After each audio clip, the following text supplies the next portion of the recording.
Oke, selamat pagi, selamat siang, dan selamat malam ya, tergantung teman-teman melihatnya kapan.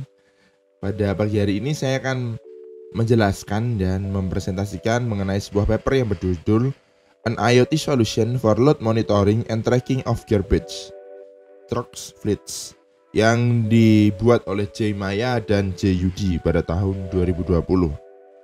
Oke, baik, kita langsung masuk saja ke abstrak. Jadi, salah satu permasalahan modern ya yang dihadapi dunia modern adalah sampah. Sebuah keluarga modern dengan 4 anggota keluarga dapat menghasilkan 3 kg sampah setiap hari. 3 kg sampah setiap hari ya, setiap keluarga. Katakanlah di dunia ini ada 7 miliar orang ya. Setiap 7 miliar ini itu dibagi menjadi 4 ya. Katakanlah berarti terdapat hampir 2 miliar keluarga.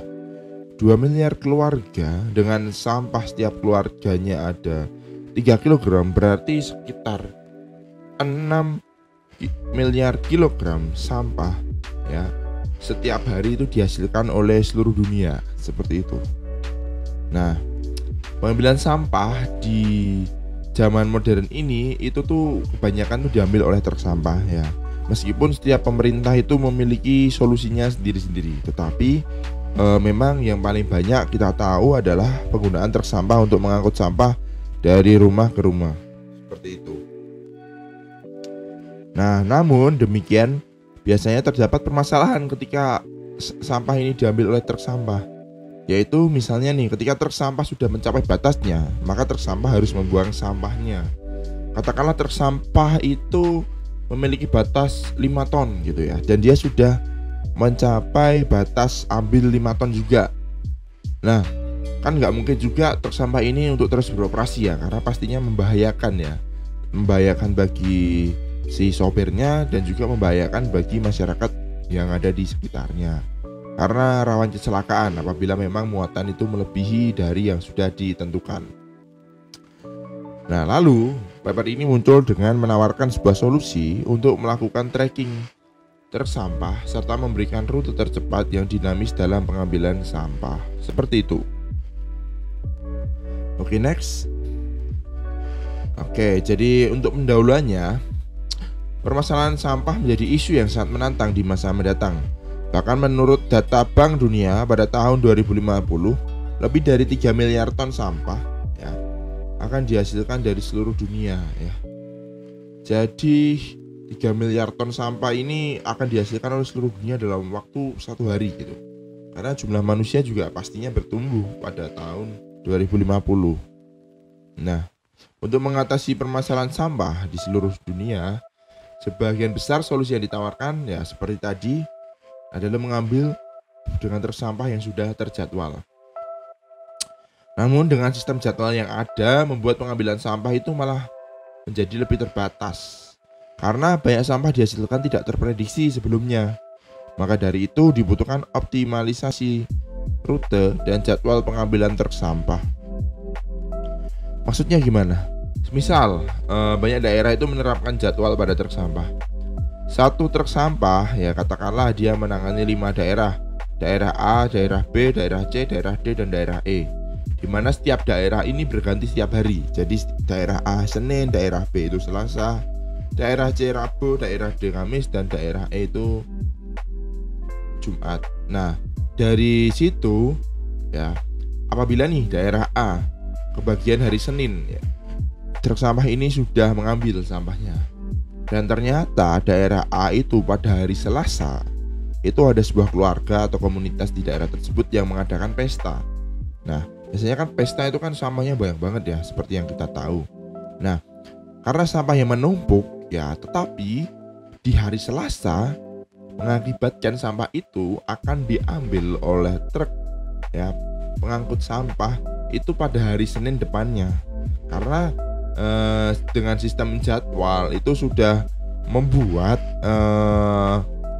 pengambilan sampah ini menjadi terbatas gitu. Jadi truk sampah itu tidak bisa sewaktu-waktu itu mengambil sampah ke daerah A, seperti itu.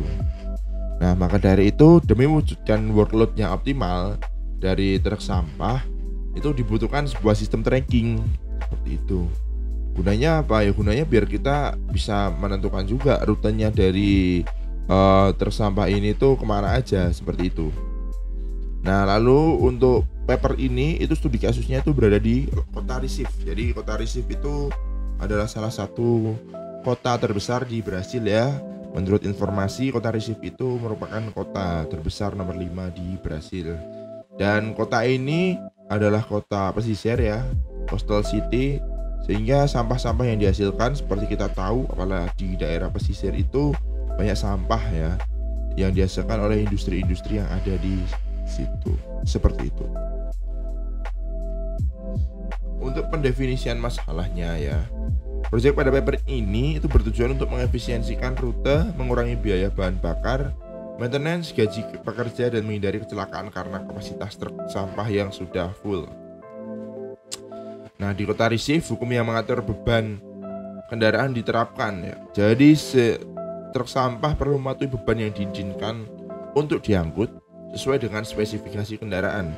Maksudnya adalah ketika misalnya memang sudah beban yang diangkut 5 ton dan kapasitas kendaraan itu hanya mengangkut 5 ton, maka truk sampah ini wajib untuk menghentikan pengangkutan sampahnya ya, sebelum memang benar-benar sampahnya ini dibuang, seperti itu. Nah, lalu truk sampah di kota Recife ya seringkali membawa sampah dengan ukuran berat yang berbeda ketika memasuki TPA. Nah, hal ini dapat dilihat di tabel 1. Jadi ini ada 4 truk ya. Dari keempat truk ini baseline-nya sama. Baseline itu adalah reangkut yang mampu diangkut. Nah, katakanlah rata-ratanya ini sekitar 11 ton, 2 ya. Nah, dari sini kita dapat melihat ya, pada truk 1 ya dengan durasi 2 jam 48 menit dia bisa mengambil sampah sebesar 11,5 ton.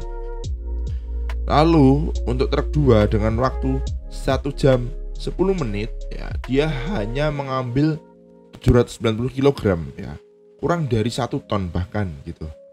Lalu truk ketiga dengan durasi waktu 3 jam 24 menit ya, atau durasi waktu yang lebih lama dari truk pertama ya, kita bisa lihat ya bahwa sampah yang diambil itu hanya sekitar 10,3 ton, yang jumlahnya itu lebih sedikit daripada truk pertama, seperti itu.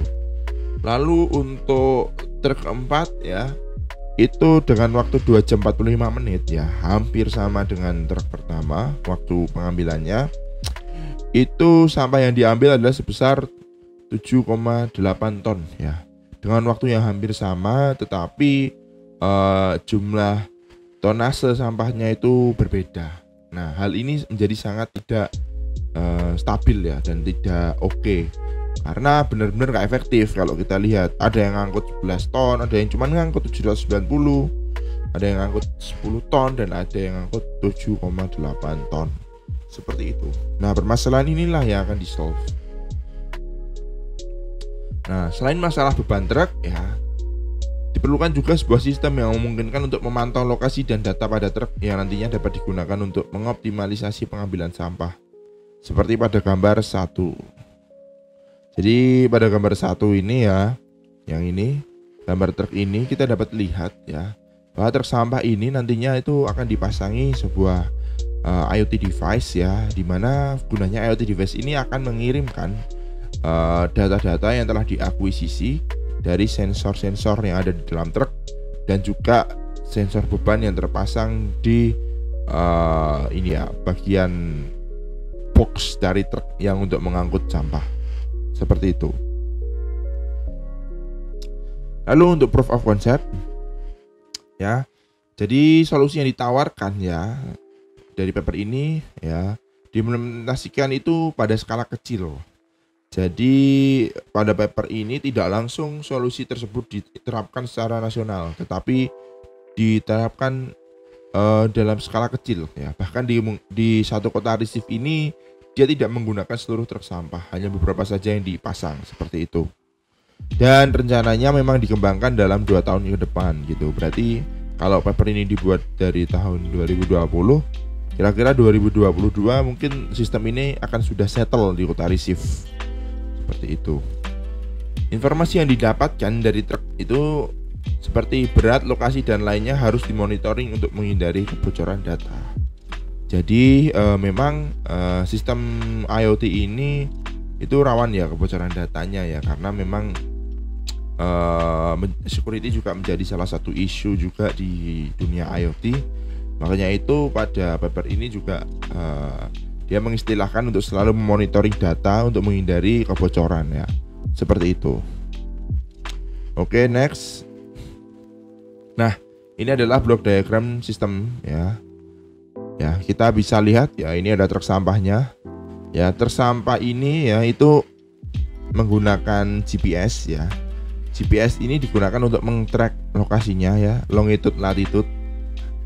Dari GPS ini ya kemudian diakuisisi oleh microcontroller ya. Microcontrollernya itu berada di sini juga. Selain ada GPS, dia ada juga beberapa sensor lainnya. Nah, sensors yang ini ya, sensors ini itu adalah sensor yang terpasang ya secara default di dalam truk ya. Jadi sensor-sensor ini akan diakses menggunakan ini atau controller area network. Jadi controller area network itu sekumpulan protokol gitu ya, yang memungkinkan microcontroller yang berasal dari dalam truk untuk berhubung dengan komputer ya atau microcontroller lain gitu. Terus ada RS485 ini adalah sebenarnya itu ini ya protokol juga yang menghubungkan antara ini, jadi truk sampah ini sudah ada sensor tonasenya juga. Jadi dari sensor tonase itu masuk ke microcontroller itu datanya itu menggunakan RS485 seperti itu. Nah, lalu kalau kita lihat di sini ada cell tower banyak ya. Maksudnya apa? Kenapa nggak satu cell tower aja? Karena GPS-nya nanti itu akan dioptimasi dengan AGPS ya. Jadi AGPS itu memanfaatkan cell tower untuk menentukan di manakah lokasi dari perangkat ini gitu. Jadi dia membandingkan kekuatan sinyal dari beberapa cell tower yang berada di sekitarnya, seperti itu. Lalu data-data ini tadi setelah diakuisisi itu akan dikirimkan menggunakan IoT Hub SDK ya. Nah, IoT Hub SDK ini nantinya akan berhubungan dengan ini cloud platform. Jadi dia untuk menangani data-datanya itu menggunakan teknologi cloud ya. Server IoT-nya menggunakan teknologi cloud. Di mana di cloud platform ini ya ada beberapa service yang kita bisa tahu ya. Ada IoT Hub, ada storage, ada web app firewall, web app, DSI, DPS, service bus, logic apps dan lainnya. Ya, seperti itu ya untuk penjelasannya. Kita akan next saja. Nah, pertanyaannya kan mengapa kok digunakan cloud provider ya, padahal dengan on-premise bisa. Jadi on-premise itu adalah sebuah sistem ya, dimana kita tuh menginstal seluruh kebutuhan kita di server pribadi kita atau di server milik perusahaan seperti itu, atau biasanya disebut dengan private cloud seperti itu. Nah, penggunaan public cloud itu memberikan banyak keuntungan sih sebenarnya dibandingkan dengan menggunakan cloud pribadi atau private cloud ya. Penggunaan berbagai service seperti IaaS itu infrastruktur as a service, PaaS itu platform as a service, dan SaaS itu software as a service. Pada public cloud dapat meningkatkan kinerja sistem tanpa harus menambah biaya yang besar. Jadi sistem ini begitu dinamis ya. Apabila kita ingin mereset sistem kita dengan menambah arsitektur baru nih, misalnya kita awalnya nggak pakai Docker, terus kita tambahkan Docker gitu ya. Itu kalau dengan cloud itu nggak perlu menambah biaya besar gitu, karena sudah disediakan, kita tinggal pakai aja gitu. Nah, biaya besar yang dimaksud adalah biaya untuk membangun infrastruktur hardware apabila menggunakan private cloud. Katakanlah seperti ini. Misalnya server yang kita buat di private cloud itu awalnya hanya mampu untuk menghandle 10.000 user ya. Ternyata user kita bertambah nih menjadi sekitar 20.000 user. Berarti kan kita harus membutuhkan 2 server yang sama gitu ya, dengan spesifikasi yang sama. Nah, karena itu kita harus membeli lagi sebuah perangkat ya, dimana perangkat itu nantinya itu akan juga dikombinkan dengan perangkat pertama sehingga menghasilkan resource yang lebih besar. Nah, membeli perangkat ini memang membutuhkan modal yang besar di awal seperti itu.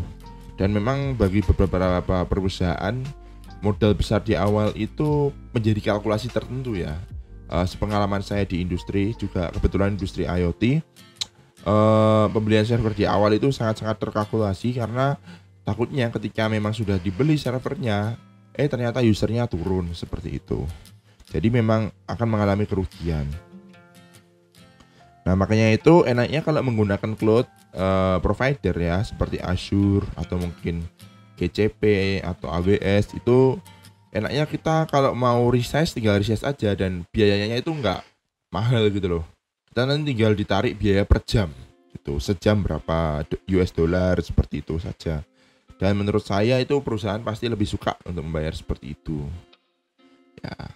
Lalu hal ini tentu saja ya mengacu pada sifat sistem IoT yang selalu dinamis, sehingga membutuhkan elastisitas infrastruktur ya. Seperti tadi ya, tiba-tiba usernya naik jadi 2000 user, kan ini kan elastik banget ya sistemnya ya. Makanya itu infrastrukturnya juga pasti berubah-ubah. Kalau di private, nah itu kelabakannya karena masalahnya itu penggunaan biaya yang besar di awal seperti itu.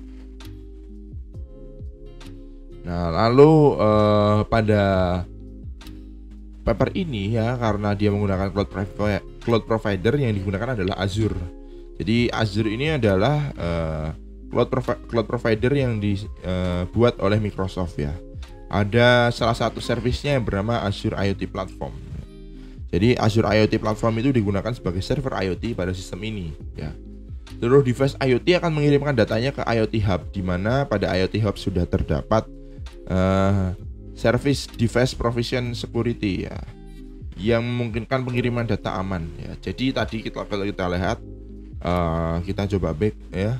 Di sini datanya itu pertama-tama itu akan dikirimkan dari trunk ini ke IoT Hub ini. Ya, IoT Hub ini ada yang namanya DPS ya, Device Provision Security. Nah, Device Provision Security ini adalah service yang menjamin bahwa pengiriman data ini benar-benar aman gitu dan tidak ada terjadi data leaking seperti itu. Lalu kemudian data dari IoT Hub akan dirouting ke Time Series Insight, di mana TSI berfungsi untuk membuat heatmap komunikasi device dan menyajikan query data yang dapat diakses API. Selanjutnya, semua pesan alarm di IoT Hub akan dirouting ke Service Bus Queue ya, SBQ, untuk melakukan trigger aksi pada service logic apps. Front end pada sistem ini disediakan melalui service web app yang berjalan di belakang beberapa aturan firewalls. Kemudian semua data yang diterima oleh IoT Hub juga akan disimpan pada storage terkait dengan pengembangan sistem. Jadi kalau rutenya ya dari alat ini, dia mengirimkan data ke internet ya, lalu dari internet ditujukan ke IoT Hub.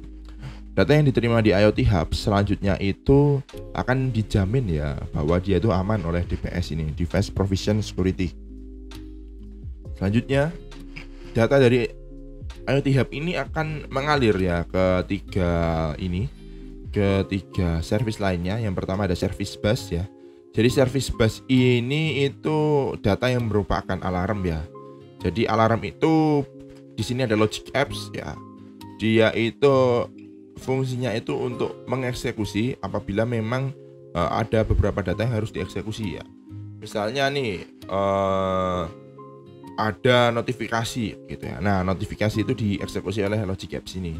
Katakanlah truk kelebihan muatan gitu kan, harus dimonitornya. Nah, itu muncul alarm dan alarm itu harus dimasukkan ke service bus dan kemudian ditentukan di logic apps untuk mengirimkan notifikasi ke klien-klien gitu. Lalu kemudian ada TSI atau Time Series Insight ya. Jadi Time Series Insight ini data tersebut akan diproses ya. Dia membuat heatmap ya dari data-data yang ada. Lalu dari data-data yang ada itu setelah masuk ke Time Series Insight itu akan dibuat API. Untuk selanjutnya API ini akan digunakan untuk berkomunikasi dengan web apps ya. Dia mungkin mau membuat maps ya, tampilan maps itu, nah itu dimasukkan ke web app ini, web apps ini. Lalu selain itu juga ada data yang di storage ya, jadi disimpan itu pada storage gitu. Jadi untuk transaksinya sendiri ya, transaksi datanya itu menggunakan API, terus data yang di login itu masuk ke storage ini tadi. Seperti itu untuk arsitekturnya. Nah, untuk di komponen yang ada di hardware atau kita bisa sebut dengan edge komponen ya. Yang pertama kita lihat ya, Di sini dia menggunakan microcontrollernya ada ESP ya, ESP yang jenisnya dual core. Terus ada beberapa sensor. Yang pertama CAN modul ya, CAN itu control area network. Jadi control area network ini itu digunakan untuk berkomunikasi ya dengan microcontroller yang sudah ada di dalam truk.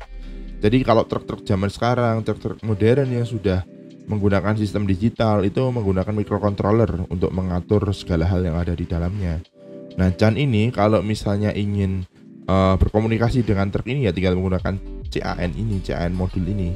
Jadi data-datanya itu yang dari truk itu kita bisa dapatkan seperti itu. Nah, lalu ada RS485 ini ya, serial ini. Ini untuk berkomunikasi dengan sensor ini, beban yang ada di truk. Selanjutnya ada GPS untuk menentukan lokasinya di mana. Ada GSM modul ya. Lalu ada SD card modul untuk melakukan logging data-data yang didapatkan dari truk seperti itu. Oke, jadi setiap truk sampah akan terinstall sebuah device yang terdiri dari ESP32 ya, terkoneksi GPS dan GSM, CAN transceiver, RS485 modul dan SD card, di mana semua data disimpan. Selain itu digunakan juga TFT LCD dan LED sebagai status kerja alat. ESP32 diprogram dengan menggunakan ini ya, Expressive IoT Development Framework atau Expressive IDF ya, di mana pada framework ini ditambahkan juga IoT Hub ya, SDK, untuk memanage pengiriman data dari device ke IoT Hub di Azure IoT. Permasalahan utama dalam mendesain logika pengambilan data pada tiap sensor adalah time frame. Maka dari itu untuk mengatasi permasalahan tersebut digunakan skenario mengambil aktual posisi dan mengombinasikannya dengan timestamp. Untuk meningkatkan efisiensi, akuisisi data 2 core pada ESP32 digunakan secara paralel. Jadi intinya adalah dari desain hardware-nya ya, desain logik di hardware-nya itu pengambilan data dari setiap sensor itu atau akuisisi data dari setiap sensor itu kan itu banyak banget ya sensornya. Itu menjadi permasalahan tersendiri ya, karena memang sensornya banyak dan harus diambil dalam waktu yang cepat. Maka dari itu ini dilihat, dia mengatakan bahwa pengambilan data pada tiap sensor ya, masalah utamanya itu adalah time frame-nya gitu. Jadi takutnya ketika memang sebuah sensor itu lama diambilnya dan data itu nggak keambil-ambil ya, misalnya ada delay di sensornya atau mungkin kabel sensornya itu lepas gitu ya. Nah, itu akan menghasilkan efek delay untuk beberapa sensor selanjutnya. Maksudnya gimana? Maksudnya seperti ini. Misalnya kita ada sensor GPS ya dan sensor katakanlah beban. Ternyata sensor GPS ini belum mengambil datanya dan sudah memakan waktu cukup lama. Nah, makanya itu pengambilan data dari sensor bebannya juga pasti akan ke-delay. Maka dari itu untuk menghindari tersebut ya, itu dipasang ya semacam skenario dengan mengombinasikannya dengan timestamp. Jadi ketika memang dia sudah melebihi batas waktunya, dia akan time out dan mengambil sensor lainnya seperti itu. Nah, ini adalah sequence diagram yang dibuat ya. Ini semacam pseudocode juga. Kalau kita bisa lihat ya, ini main device ya. Pertama init system, setup system ya. Ya, di atas ini merupakan inisialisasi semuanya ya. Nah ya, inisialisasi ke wave sensor, inisialisasi ke CAN modul, inisialisasi ke GSM, GPS dan Azure. Nah, ini adalah loopingnya. Jadi ESP-nya itu ada 2 core ya. Itu digunakan secara paralel atau biasanya orang-orang menyebutnya dengan threading ya istilahnya. Untuk prosesor core 2 itu digunakan untuk listening terhadap sensor ya. Listening itu berarti dia mendengarkan sensor. Sensornya adalah sensor beban ya. Dan sensor CAN ini ya, CAN ini yang memungkinkan kita berkomunikasi dengan truk. Seperti itu. Selanjutnya untuk core kedua itu digunakan untuk ini ya, mengirim data. Core ke-1 ya, tulisannya core 1 ya. Itu digunakan untuk mengirim data ya. Jadi kalau kita lihat ya, pertama dia itu mengirim datanya langsung ke Azure ini. Dan selain mengirim data ya, dia digunakan untuk penentuan posisi. Jadi penentuan posisinya ini dia membaca data dari GPS dan membandingkannya dengan sistem AGPS menggunakan GSM modul seperti itu, sehingga akurasi datanya itu menjadi lebih bagus seperti itu. Nah, GPS yang digunakan pada sistem ini adalah Assisted GPS atau AGPS ya, yang merupakan kombinasi dari GPS dan kalkulasi kekuatan sinyal dari menara seluler. Pesan yang dikirimkan oleh device akan detect dengan sebuah properti ya, tentang bagaimana kondisi data tersebut. Jika terdapat error ya pada data, maka device akan mengenerate alarm ke IoT Hub untuk tidak memproses atau menyimpan data yang error. Penggunaan SD card pada sistem untuk storing data tiap sensor yang berhasil diakuisisi. Selain itu, SD card juga menyimpan data logging dari device. Data yang berhasil diakuisisi kemudian akan dibuat JSON dengan model seperti listing 1. Ya, jadi ini adalah JSON yang nantinya akan dikirimkan ke IoT Hub ya. Nah, kalau kita baca di poin kedua, jadi setiap pesannya, ini katakanlah satu pesan ya, satu pesan itu terdiri dari ini. Pesan ini ketika dia didapatkan itu dia akan memberikan alarm juga si sistem microcontrollernya itu. Alarmnya adalah misalnya seperti tadi case-nya, ternyata GPS-nya ini error ya, dia nggak ngakuisisi data. Nah, dia akan menuliskan alarm juga di tambahan di JSON-nya itu, sehingga nanti ketika alarmnya itu terbaca oleh tadi ada message queue tadi, itu akan diteruskan selanjutnya ke logic apps gitu, bahwa ini data ini rusak seperti itu. Jadi akan melakukan notif, atau juga dia akan menotif juga ke TSI atau Time Series Insight bahwa data ini rusak, nggak usah diproses, nggak usah di store seperti itu. Nah, lalu kalau kita lihat di sini ya, beberapa hal yang bisa kita lihat ya, ada timestamp, ini ID dari truknya, lalu ada latitude, longitude, posisi truknya di mana. Lalu untuk posisinya ada AGPS dan GPS itu. Ada ini sensor ini didapatkan dari sensor beban, ada HP pressure, wake dan wake akurasi. Lalu timestampnya berapa seperti itu. Ya, data-data inilah yang akan di-send di IoT Hub seperti itu. Nah, hasilnya ya, kita membicarakan hasil. Ternyata dari penggunaan platform IoT Hub itu sangat sukses karena mengurangi waktu produksi. Ya. Data yang diakuisisi oleh truk adalah data longitude, latitude serta data kendaraan lainnya yang terhubung menggunakan protokol CAN atau Control Area Network. Dilakukan penentuan jalur yang optimal secara real time. Hasil penelitian dapat dilihat pada tabel kedua. Ya, jadi kalau kita lihat ya, untuk setiap ini adalah wake yang di bawah ya, wake yang di bawah ini sangat-sangat optimal. Jadi ini satu truk, kemudian dia jalan mengambil di beberapa titik ya, sehingga ketika dia kembali itu dia wake-nya ini sudah mendapatkan hasil yang optimal, tidak mendapatkan hasil yang kecil seperti itu. Cuman memang di paper ini sayangnya tidak diberikan juga baseline dari truk ini berapa, jadi kita tidak tahu itu ya, berapa daya angkut yang dianjurkan dengan menggunakan truk ini. Nah, oke, lanjut lagi. Nah, ini adalah hasil sistem smart route ya, secara maps ya. Ini tadi jalan dari titik-titik truknya apabila diplot dari tabel ini ya, seperti ini ya. Jadi yang mungkin awalnya dia muter jauh itu yang muter kecil saja dan mendapatkan sampah-sampah yang banyak seperti itu. Oke, Future Works ya. Ini Future Works membuat hardware baru dan sebuah sistem setup proses dan operation. Perubahan hardware yang dimaksudkan adalah perubahan rangkaian dan konsep. Perubahan sisi software untuk mengoptimalisasi kinerja sistem dan menggabungkan dengan sistem ERP ya. Jadi kalau yang terbiasa dengan ERP itu ya seperti SAP itu ya, ERP itu salah satu sistem ERP. Jadi kebanyakan FutureWorks-nya ini berhubungan dengan konsep alatnya ya, seperti itu. Lalu memang pada paper ini ya, dia menuliskan bahwa akan menggunakan algoritma untuk optimalisasi rute. Ternyata setelah saya baca di paper ini tidak menjelaskan secara detail mengenai algoritma apa yang digunakan untuk optimalisasi rutenya. Asumsi pribadi saya, rute tersebut dioptimalisasi menggunakan service dari Microsoft Azure, yaitu time series insight ya. Karena time series insight itu digunakan untuk mengolah data tersebut dan mendapatkan insight dari data-data yang sudah didapatkan. Seperti itu. Baik, demikian presentasi paper dari saya.